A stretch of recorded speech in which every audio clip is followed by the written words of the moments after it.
Goeiedag en baie welkom by Insig, die program waar ons in diepte studie uit Gods woord uit doen. U word weer eens verwelkom in 'n splinternuwe reeks wat ons gaan studeer uit die boek van Eksodus uit. Ons gaan begin by die eerste hoofstuk en eindig by die heel laaste hoofstuk om te kyk hoe God sy volk gelei het, die goedheid van God en die verlossing wat daar is in hierdie hele proses van hoe God sy volk uit Egipte gelei het. Saam met my in die ateljee om hierdie studies te doen, Ronay Furstenberg, spreekdirekteur van Kompas Pastorale Bedieninge.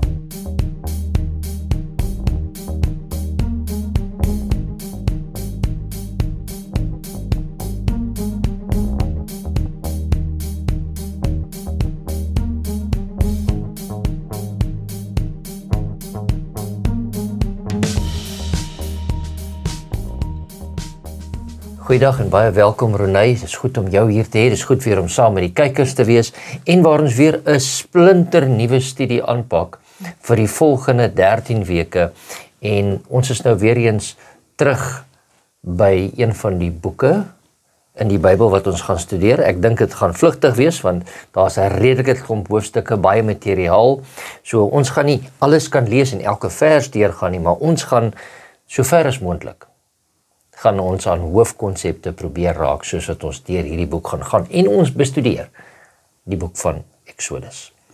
Het is goed dat jy weer hier saam met ons is, dat ons saam kan studeer en voor ons gaan begin, sal jy vir ons open met 'n gebed. Kom ons bid saam. Here, baie dankie vir die voorreg om 'n splinternuwe studie te kan begin saam met ons kykers. En Here, waar ons gaan delf in die boek van Eksodus, bid ons dat U genade vir ons sal genoeg wees, dat U vir ons gaan vul met wysheid en leiding deur U Heilige Gees sal gee, dat elkeen van ons aangeraak sal word wanneer ons die grootheid van ons God leer ken in die boek van Eksodus. Ons vra dit in U naam. Amen. Amen. So kom ons gaan na ons teks toe vir die dag. Eksodus 2 vanaf vers 23 tot en met 25. Okay. En in daardie lang tyd het die koning van Egipte gesterwe en die kinders van Israel het gesug en geweeklaag vanweë die slawerny. En hulle het geroep om hulp oor hulle slawerny. Hulle geroep om hulp het oor hulle slawerny het opgeklim tot God. En God het hulle gekerm gehoor en God het gedink aan sy verbond met Abraham en Isak en Jakob. En God het die kinders van Israel aangesien en God het hulle geken. Dis 'n baie interessante gedeelte wat ons kry aan die einde van die tweede hoofstuk. Want ons weet natuurlik die Eksodus gaan oor die uittog. Ja. En die woord Eksodus, as ons gaan vinnig na die Engelse woord, as jy in 'n vertrek is, dan is daar 'n bordjie wat sê exit. So en die Grieks kom ook daarvan af en dit is wat dit dan beteken, uittog, om uit te gaan, die weg uit. Maar dit is baie interessant, as jy kyk na die Hebreëus, dan is die Hebreëse naam wat ons kry vir hierdie boek, is die name van die seuns van Israel. Okay. Wat dit daar verwys. En dit is heel die eerste vers waarmee hierdie gedeelte begin. En die heel eerste vers sê, en dit is die name van die seuns van Israel wat in Egipte gekom het, saam met Jakob. Met ander woorde die name van die seuns. Dis waarmee hy begin. Maar ons is by Eksodus en ons gaan kyk oor wat gaan met Eksodus aan. En dit is vir ons baie interessant dat hierdie gedeelte, moet ons besef, dit is die tweede boek wat Moses vir ons geskryf het, die eerste 5 boeke, Genesis, Eksodus, Levitikus, Numeri, Deuteronomium, maar ons moet ook besef dat, alhoewel Moses die volk gelei het en uitgelei het, en sy werk eintlik begin het, hier met Eksodus, gaan dit nie soseer oor Moses nie, maar dit gaan oor hoe die Here, sy volk, sy kinders, geroep, gelei, en bevry het, verlossing, om hulle uit te lei van slawerny tot in die beloofde land. En as ons net vinnig kan kyk, die antitype, Christus is ook daar om ons te lei van waar ons in sonde is, tot ons eendag weer gaan kom in die beloofde land, saam met hom. Ja, ek dink as ons vir u nou van die begin af 'n goeie brokkie raad kan gee, is vir die volgende 13 weke, gaan u met baie geskiedenis te doen kry. Ons gaan met die verhale in Exodus gaan ons dissekteer en ons gaan kyk daarna en ons gaan gesels daaroor. Maar hierdie hele studie gaan nie oor Moses nie. Dit soos jy reg gesê, dit gaan nie oor die geskiedenis soseer nie. Die fokuspunt wat ons in hierdie hele studie moet hê, is wie is die Here? Want kyk, as jy nou regtig 'n pragtige konsep wil hê van God, dan gaan jy na 'n boek soos Exodus toe. Hy openbaar pragtige konsepte van hom in hierdie boek, en dit gaan ons uitsluitlike fokus wees vir die volgende 13 weke, is om nie soseer te ontdek wie was Moses nie, die man van Moses nie, maar om te ontdek wie was God, die God wat sy mense gaan haal het, verlos het, gelei het, en op die einde van die dag na die beloofde land toe geneem het. Ja. So ons kry net vinnig om die agtergrond te kry, dan sien ons die agtergrond van waar Exodus begin, en ons sien daar, as ons dit nou vinnig sal lees, die eerste paar verse, en dit sê van vers 1 af, hoofstuk 1 vers 1, en dit is die name van die seuns van Israel wat in Egipte gekom het. Met ander woorde, hulle het mos nou getrek, hongersnood, ons onthou mos, Josef was daar, en hulle het soontoe getrek. Jy kan nie Exodus verstaan, as jy nie die geskiedenis van agtergrond verstaan nie. Met ander woorde, daar kom ons daarmee saam en sê, saam met Jakob het hulle gekom, elkeen met sy huisgesin, Reuben, Simeon, Levi, Juda, Issachar, Zebulon, Benjamin, Dan, Naphtali, Gad, Aser, en al die siele wat uit Jakob se lende voortgekom het, was 70 siele, maar Josef was in Egipte. En Josef het gesterwe en al sy broers en daardie hele geslag. Met ander woorde, dit wat ons nou gelees het. En hulle het almal gesterwe. Die Josef geskiedenis het nou tot 'n einde gekom. Jare het nou en ons weet natuurlik dat Josef het genade gevind, of genade gevind, guns gevind in die Farao, die koning van Egipte. En onthou, die Farao se naam was nie Farao nie, Farao beteken koning. Ja. Right? So hulle het verskillende name gehad. So hulle het almal gesterf. Ons gesien Josef was nou tweede in beheer, goed gegaan. Die volk was geseën, die gesin was geseën. Ja. Maar toe ewe skielik. Vers 7, maar die kinders van Israel was vrugbaar en het baie geword, en hulle het vermeerder en buitengewoon magtig geword, sodat die land vol was van hulle. Toe staan daar 'n nuwe koning oor Egipte op, wat niks van Josef geweet het nie. Die het aan sy volk gesê, kyk, die volk van die kinders van Israel is meer en magtiger as ons.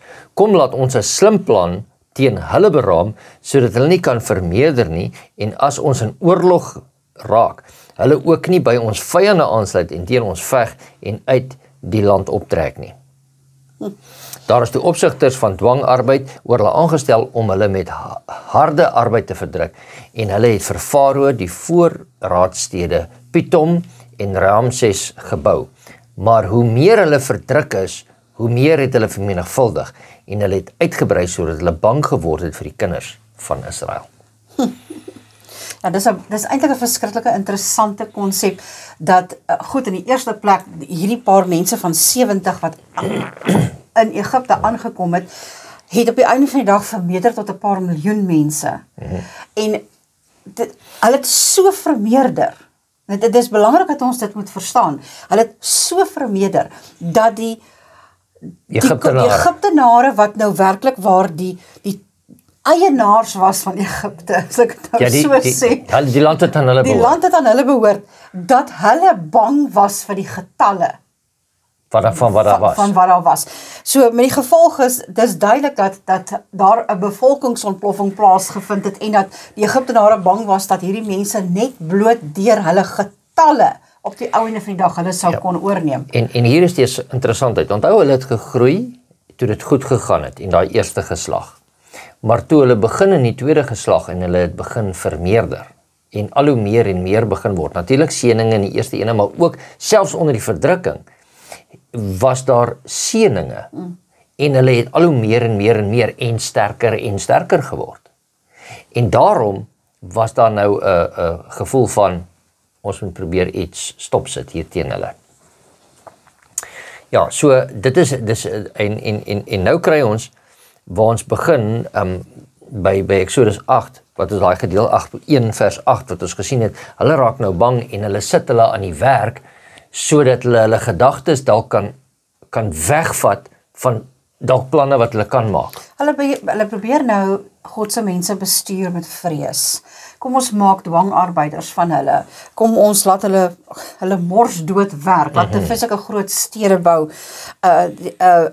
Vers 13 sê, daarom het die Egiptenaars die kinders van Israel met hardheid laat dien en hulle lewe bitter en swaar laat verbitter deur swaar te werk met klei en baksteen en allerlei werk in die landerye. Al die werk wat hulle met hardheid deur hulle laat verrig het. En die koning het ek wil graag hierdie gedeelte dat ons net daarby bylees, die koning het die Egipte van Egipte het met die Hebreëse vroedvroue, die een se naam was Sefra en die ander een was Poa, gespreek en vir hulle gesê, as julle die Hebreëse vroue by die geboorte help, moet julle na die geboortestoel kyk, as dit 'n seun is, maak hom dood, maar as dit 'n dogter is, laat haar lewe. Maar die vroedvroue het God gevrees en nie gedoen soos die koning van Egipte gesê het nie, maar die seentjies laat leef. En toe laat die koning van Egipte die vroedvroue roep en sê vir hulle, waarom het julle dit gedoen, hierdie seentjies te laat lewe? En die vroedvroue sê vir Farao, die Hebreëse vroue is nie soos die Egiptiese vrouens nie, hulle is sterk, voordat die vroedvrou daar kom, het hulle klaar gebaar. En God het aan hierdie vroedvroue gewelddadigheid bewys en die volk wat het vermenigvuldig en baie sterk geword. Dan jy dink dat 'n volk so ver sal gaan dat die koning sal sê, ons kry hulle nie vinnig doodgemaak deur die hande arbeid dat ons hulle laat verrig nie. Gaan tot waar, begin met die beginpunt, as daar 'n seentjie gebore word, maak hom dood. Want laat ons die vrouens slawe kan hê nog as slawe nog kan hê. So daar was duidelik 'n groot vrees gewees vir hierdie menigte van mense. Ja, so met ander woorde, hier sien ons hulle probeer uit die weg uitruim, maar hier sien ons weer eens die voorsienigheid van die Here in die plan om hulle te vernietig. Nee, weer eens, kom ons kyk tipe, antitype, Satan wat God se volk wil vernietig, maar God wat intree en hy stel hier twee vrouens aan, wat nie saamgewerk het met die boosheid van die koning. Want as ons verder lees, dan sien ons, dit is nie soveel dat die vroedvroue nie die vrouens van Israel gehelp het om te kraam nie, maar hulle het net doodeenvoudig net gesê, ons vrees die Here meer as die koning, die Farao van Egipte. En dit laat ons nou ook dink vinnig na die Nuwe Testament, na die apostels wat ook gesê het, ons gee nie om wat julle vir ons sê nie, maar ons gaan nog steeds hierdie Jesus verkondig. Onthou wat Petrus hulle gesê het, vir die skrifgeleerdes en die fariseërs, ons sal die Here meer gehoorsaam wees. En dis ook 'n baie groot les wat vir ons ook is. Hoe meer ons dalk onderdruk word, en dit laat my dink aan een van die vorige studies wat ons gehad het oor Sadrag, Mesach en Abednego. Hoe meer ons verdruk word, hoe meer moet ons getrou bly in die Here, want hoe meer sal die Here ons daardeur dra op die einde van die dag. Ja, absoluut. Wel, ou Farao het nou nie moed opgegee nie, want onthou ons wil nou nog uitkom by die geskiedenis waar ons met Moses te doen kry, nie? Want die Here het hierdie plan gehad vir Moses om sy volk op die einde van die dag te red. Toe die vroedvroue nie hulle samewerking nou wil gee nie, toe sê Farao, goed, vat vir my al hierdie seentjies en gooi hulle in die Nyl. Nou stuur hy sy eie soldate in. Want hy sê die vroedvroue gaan nou nie hulle samewerking gee nie. En hy gaan nou sy eie soldate instuur en hy gaan al die seentjies wat gebore word, gaan hy in die Nyl laat werp, die dogtertjies sal hulle laat leef. Nou ja, daar's een van die vrouens wat toe nou swanger geraak het daar, en hulle het die ou mooi babatjie weggesteek vir 3 maande. So hierdie vreeslike daad van die seentjies in die Nylwerp het nie net in een nag gebeur nie. Nee, dit was 'n langdurige proses. Dit was al 'n tydperk wat dit plaasgevind het, as hulle hom vir 3 maande al weggesteek het, dat hulle nie kon uitkom by hom, want hulle weet hier's nog 'n seentjie gebore nie. Ja. So hulle het toe gekom en sê, maar kom nou maak ons eie plan, so as hulle gebore word, dan vat ons hulle en ons gooi hulle in die Nyl. Nou, dit is ook 'n baie snaakse manier, ek het altyd daaraan gedink. Maar, hier kom dit daar neer, onthou, hulle het geglo in verskillende gode, en hulle geglo dat vrugbaarheid ook dan kom in die land van waar hulle oeste kon kry en alles uit die Nyl uit, en daarom het hulle dan gesê, so ons sal nou basiese offer gee, dat daar nog meer vrugbaarheid kan wees, en dit is hoekom hulle die kinders in die Nyl gegooi het, om dan so van ons later raak. Die ander ding moet ons net in gedagte moet hou, wanneer ons kyk en ons lees van hierdie gedeeltes wat hier plaasgevind het, en soos ons gesê het, dan lees ons van die een Farao wat Josef goedgesind was, het gesterwe. Die volgende Farao het opgestaan, En ons dink amper, as ons lees daarvan en ons lees van Farao, dan lees ons maar dit moet dieselfde een wees. Maar as ons vinnig kyk, dan sien ons, as ons daar kyk, hulle het verskillende name gehad. Amose, nee, as ek dit nou reg uitspreek, het van 1580 tot 1546 voor Christus gelewe. So dis daai tydperk. Daarna Amenhotep het daarna gekom. Na hom was daar nog 'n ander ene gewees, Tutmosis, een gewees. En na hom was daar nog 'n ander een gewees wat Tutmosis 3 was, nee. So hulle het verskillende titels gehad. En dat ons weet dat hierdie laaste ene wat daar was dalk nie dieselfde een as die eerste ene wat begin verdruk het nie. So onthou van oor 'n geskiedenistydperk. Ja, dit het 'n geskiedenistydperk wat plaasgevind het. So ons sien hierdie ding dat daar verskillendes is wat hulle onderdruk. En hier gaan dit oor om van die volk van God ontslae te raak.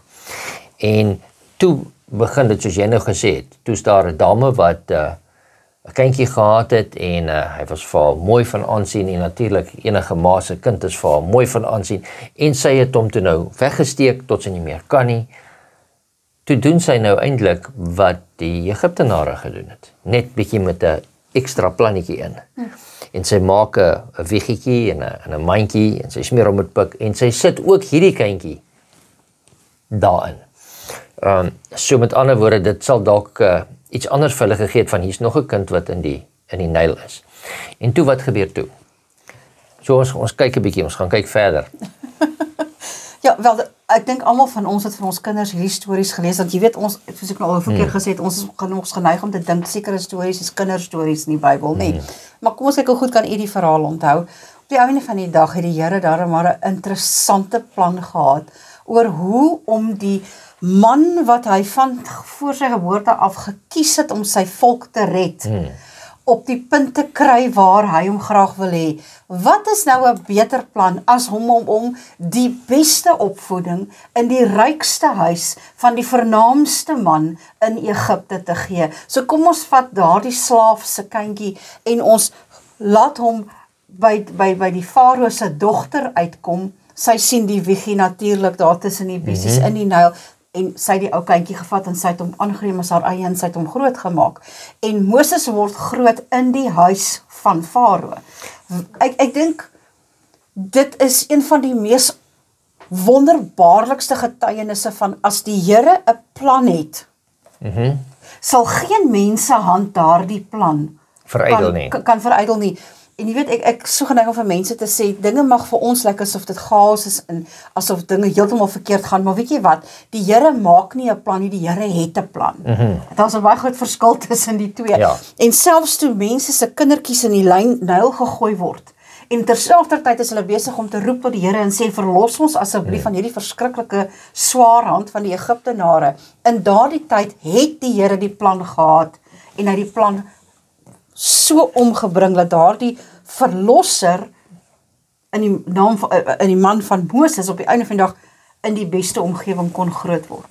Okay, net so om vinnig 'n bietjie nog iets anders te kry wat ek nou net weer hier raak onthou, is as ons kyk na vers 2, dan sê dit daar vir ons, en die vrou het swanger geword en 'n seun gebaar, en toe sy sien dat hy mooi was.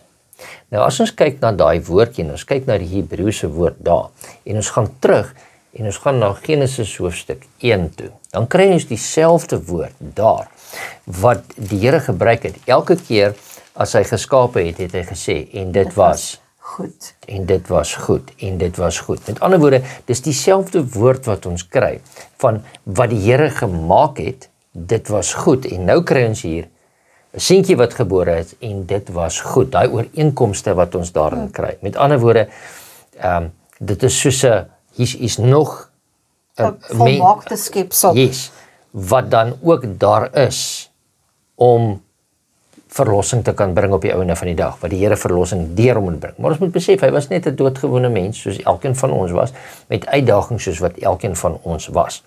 So, hier is hy gebore, hy kry die eerste klompie jare van sy lewe, tot en met so hier rondom 12, kry hy die opvoeding in sy moederhuis.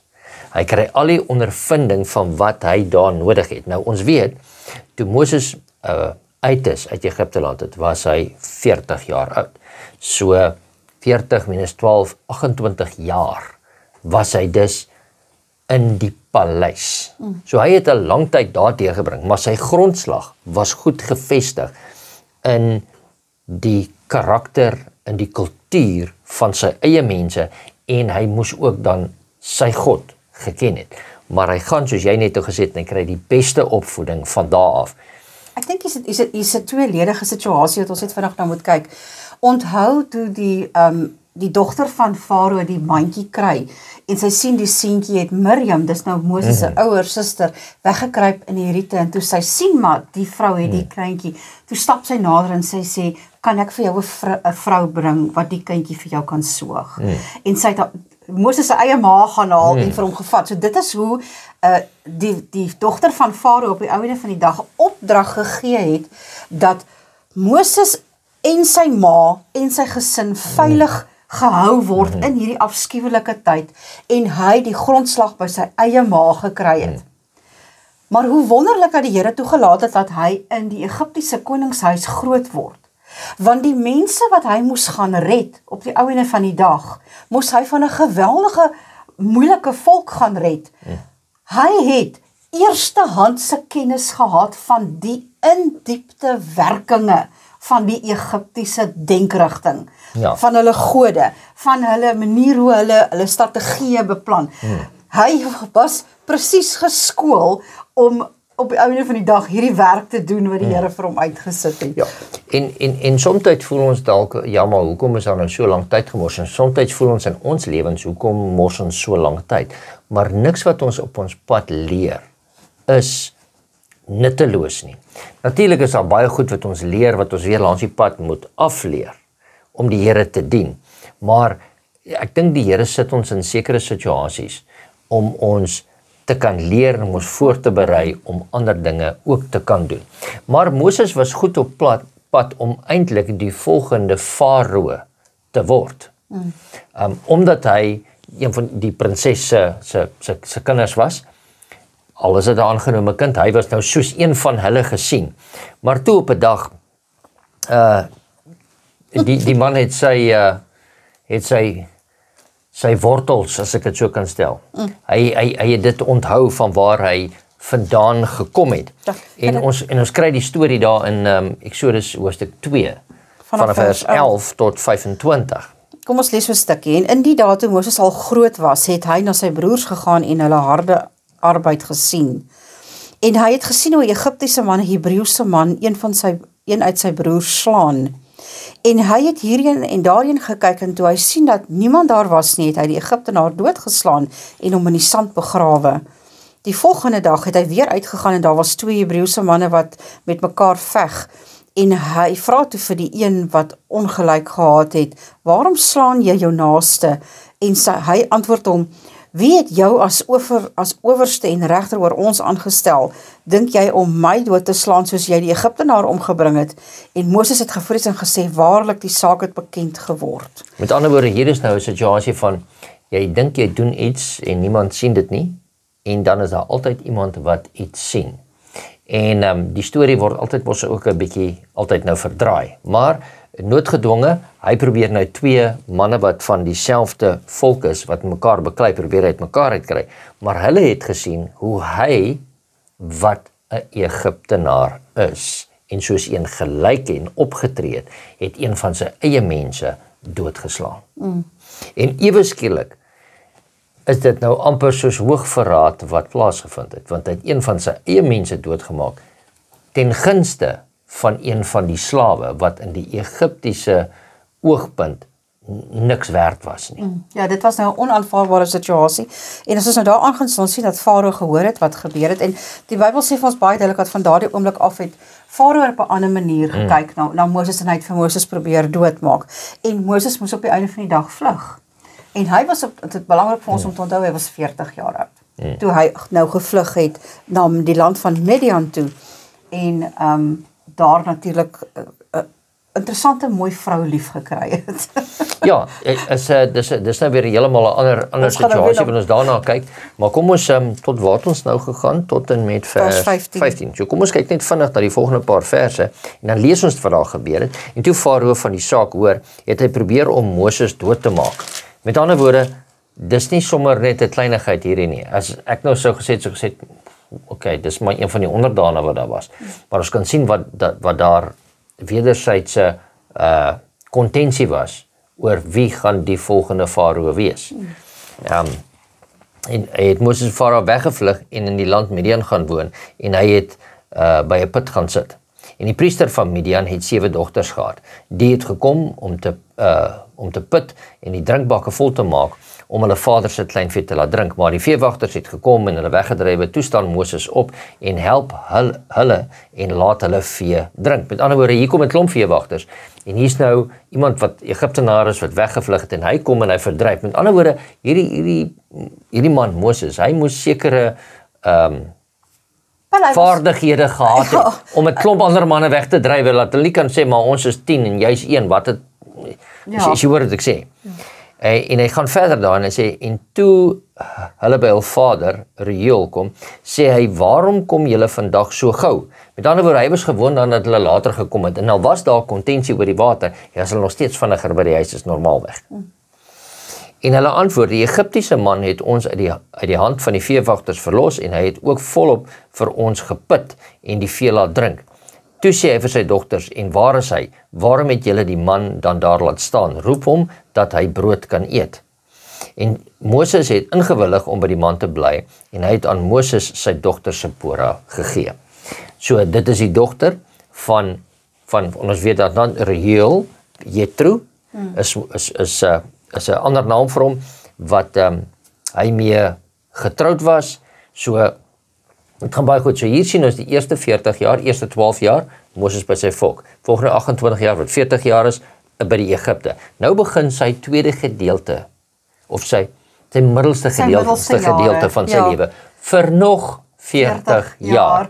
Met ander woorde, nou moet ons besef dat as hy aan die einde van hierdie 40 jaar kom, is hy al 80, voor hy sy volgende 40 jaar gaan begin. Voordat hy eers by sy roeping uitkom. En jy weet, baie keer wil ons sê, hoekom maak die Here nie onmiddellike plan om 'n verandering te bring in my lewe nie. Maar julle weet soos wat die Here vir Moses moes voorberei, om die taak te verrig, wat hy moes gaan verrig om hierdie volk te verlos, is die Here dalk besig om in jou en my lewe mense op te lei, en situasies vir ons reg te skuif, en regte deure oop te maak. Daarom is dit so vir ons belangrik om geduldig te wees in die tyd wanneer die Here vir ons werk. Ja. Maar die probleem met ons is dat, onthou, ons praat vandag, ons het gesê, ons gaan fokus op die grootheid van ons God. Ek en jy kan nie bekostig om ons vertroue in die grootheid en die almag van die Here te verloor nie. Ja. Net omdat iets 'n tydjie vat, en te lank vat na my sin. Daar's hy. Want ek dink dis waar nou die eintlike ding inkom nie. Dit vat te lank na my sin. Beteken dit nie die Here is nie, Here is met iemand anders so goed besig en hy werk nie nou aan joune nie. Ek wil amper dit so sê, en ek bedoel dit nie lelik nie, is asof ons dalk partykeer dink, maar die Here het 'n plan, maar ons weet nie. Ons is dalk nie deel van daai plan. Ja, of ek wil amper dit sê, en ek sê dit met baie versigtigheid, julle moet almal mooi verstaan dat dalk het die Here nou nie mooi wat hier aangaan nie, want dis nou die dinge gaan nie soos wat dit veronderstel is om te gaan nie, volgens ons. Ja. Maar die Here weet altyd beter. En daarom het hy hom gevat om die man wat die volk moet gaan lei, hy moet gaan leer. Onthou, hy was nou vinnig gewees om iemand anders dood te maak. So jy baie vinnig verleer. Onthou, hy het nou soos 'n Egiptenaar opgetree, maar hy moet soos 'n kind van die Here optree as hy daai hardnekkige volk wil lei en vir 40 jaar saam met hulle wees, moet hy geduld aanleer. En dit kan jy net leer as jy met 'n klomp skape werk. Kan ek jou so vra? Dit het hom 40 jaar gevat om van 40 jaar se Egiptenaar ontslae te raak. 'n jaar vir 'n jaar. Soms is die Here nodig om vir my en vir jou deur 'n proses te sit, dat ons kan ontslaa raak van die Egiptiese opleiding. Vir soveel soos wat die wêreld en die Egiptiese opleiding vir ons vir baie voorberei het. Ja. Wanneer ons die dag kom en vir die Here sê, Here, hier is ek. Nou is dit tyd dat ek my lewe aan U wy. Berei my voor. Dan wil ek eers plek sê, gee ons ooit die Here kans om vir ons voor te berei vir sy werk. Hoe lank gaan die Here vat om die Egiptenaar uit jou uit te kry? Ja, en dis 'n baie goeie vraag daai. Met ander woorde, om ons lewens te kan verander. En die ander ding moet ek weer net vinnig hier wil sê, dalk het ek dit al vroeër gesê, maar ek het 'n plan. Ek het 'n plan. Maar die Here kom en hy moet die planne verander, want ek kan dink dat baie van die Israeliete was daar 'n plan geweest, maar Moses is een van ons. Hy word daar mooi geleer, hy wag net tot op die regte tyd, want as hy nou net aangestel word as die farao, Dan vat hy al die moeilikheid dan weg. is al die moeilikheid weg, dadelik, en daar's geen probleem nie. As dit sou gebeur het, hier is my vraag, waar sou die Israeliete dan vandag nog gewees het? Dis 'n tweeledige vraag daai. Hulle sou 10-1 nog steeds in Egipte gesit, dit punt nommer 1, en alle eer sou na Moses toe gegaan het. En nie na die Here En nie toe. na die Here toe gegaan het nie. Soms wil ons vir die Here voorsê hoe ons wil hê hy moet hierdie situasie oplos. Ja. Waar ons sal moet kan sê, Here, doen dit na U wysheid, nie na my wysheid nie. Want op die einde van die dag moes die eer en die heerlikheid gaan na die almagtige God toe. Hoekom? Want die Israeliete was nie net verlos omdat hy hulle jammer gekry het nie. Die Israeliete het op hulle as volk 'n roeping gehad. Ja. Daai volk het die roeping gehad dat Jesus uit hulle nageslag uitgebore sou word. Ja. Nou, en net so kan ek maar sê, by the way, net gegos so in mooi Afrikaans hierso. Hulle was nie veronderstel om op hierdie stadium nog in Egipte te sit nie. Nee, die beloofde land was vir hulle gegee. Nie Hulle Egipte was in Kanaan. Ja. En met die ons moet nou gou terugop in die geskiedenis, met die verskriklike droogte profesie wat gekom het na Josef toe. Ja. Van 7 maarkoeie en die 7 vetkoeie, onthou julle. Toe het die Here vir Josef hierdie verskillike wysheid gegee om die graanskure van Egipte vol te maak. Ja. En met toe die fisieke droogte kom, toe sê die farao vir hom, gaan haal jou mense. Ja. En hy gaan haal sy mense uit Kanaan uit en bring hulle Egipte toe. Hulle was nie veronderstel om daar te bly nie. Na die 7 jare verby was hulle veronderstel om terug te gaan huis toe. Maar dit het nou so goed gegaan. Toe die farao mos nou vir hulle die mooiste deel van Egipte gegee, nê? En hulle het ryk geword in daai tyd, want Egipte was die mees suksesvolste in daardie tyd. So dis, as jy nou lekker bly op 'n plek, hoekom gaan jy terug na daar waar jy swaar gekry het? Want na 7 jaar van verskriklike droogte, kan jy dink hoe dit gelyk daar waartoe hulle moes teruggaan. Daar was niks. Hulle sou van voor af moes begin. Nou is dit 400 jaar later. Nou moet hulle teruggaan. Nou hulle kon gebly, hulle was waar hulle verlos was. Nou lyk die land goed, maar nou is hy klaar oorgeneem deur ander wat reeds daar is. So die Here het 'n plan met alles wat werk. En hoe ons ook al, as ek dit nou so kan stel, opmors. Die Here het nog steeds 'n plan om ons terug te kry. En hier wil ek terugkom met die hele geskiedenis hier van die Israeliete. Die Here het soveel as dit ons ook opmors. Het die Here 'n plan om ons terug te kry na die Kanaan wat hy vir ons beloof het. Wat hy ons wil weerkom hervestig.